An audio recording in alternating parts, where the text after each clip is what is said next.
Et ce score de 15-0, vous ne rêvez pas. Si vous arrivez tout juste devant votre téléviseur, il y a bel et bien 15-0 pour les Irlandais. Les Français n'ont pas marqué un seul point dans ce match alors que l'on approche de la fin de la première période.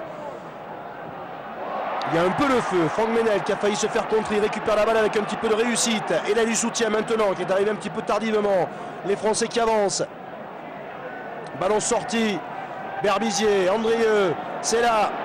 Allez, il y a mon coup à jouer peut-être. Blanco pour Lafont qui a de l'espace. Lafont qui rentre dans les 22 mètres. Il a encore Blanco à l'intérieur. Il est passé. Quel cadrage, débordement. Enfin, voilà les Français qui vont marquer les premiers points de ce match. Et c'est pour Jean-Baptiste Lafont.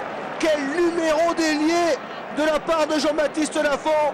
Il a fait un cadrage débordement sur 1,5 cm. L'Irlandais a perdu son slip là sur le crochet. Exceptionnel ce qu'il vient de faire. Une attaque française comme on les aime. Blanco pour Lafont. Lafont là, il a de l'espace.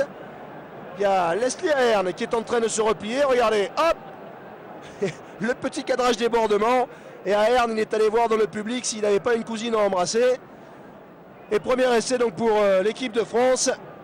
Grâce à Jean-Baptiste Lafont, le Racingman, qui honore aujourd'hui sa 11e sélection à 27 ans. Les Français qui ouvrent enfin leur compteur. Il était temps, juste avant la pause. Et un score qui reprend des allures un peu moins catastrophiques. Jean-Baptiste Lafont qui va tenter lui-même la transformation de son essai.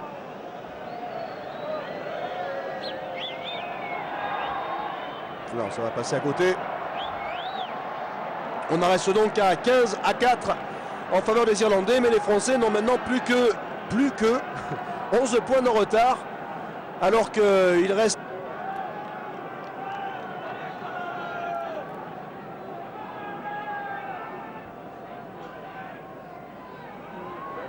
Oui, ballon gagné par les Français avec un peu de réussite, avec Gilles Bourguignon. Ballon sorti pour Berbizier.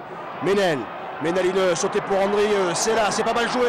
Blanco qui retrouve Sella qui peut déborder sur son aile là-bas. Il retrouve à l'intérieur Patrice Lajisquet. Et c'est pour l'équipe de France.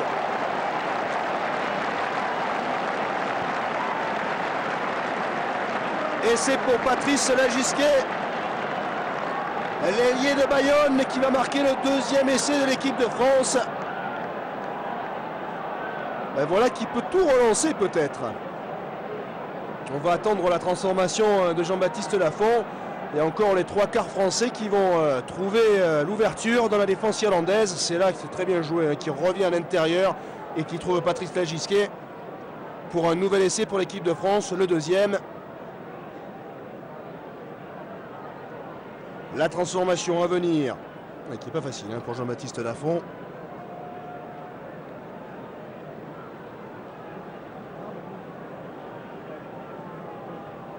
Mais c'est finalement Serge Blanco, qui va tenter cette transformation. Elle est importante, elle est très très importante. Elle est compliquée, mais elle est très très importante, puisque vous voyez le score, 21-14. Il y a 7 points d'écart. Ça veut dire que si la transformation passe, les Français n'auront plus besoin que de marquer une seule fois un essai transformé. En revanche, si elle ne passe pas, un essai transformé ne suffirait pas pour revenir à hauteur des Irlandais. C'est dire l'importance de cette transformation pour Serge Blanco. Elle part bien, mais elle passe à côté. On va rester à 21-14. 7 points de retard pour l'équipe de France, alors qu'on est à la moitié de cette seconde période. Il reste 20 minutes à jouer, 7 points de retard, ma foi.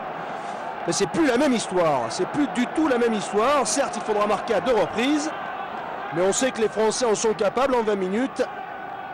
Même s'ils ont cafouillé un peu leur rugby.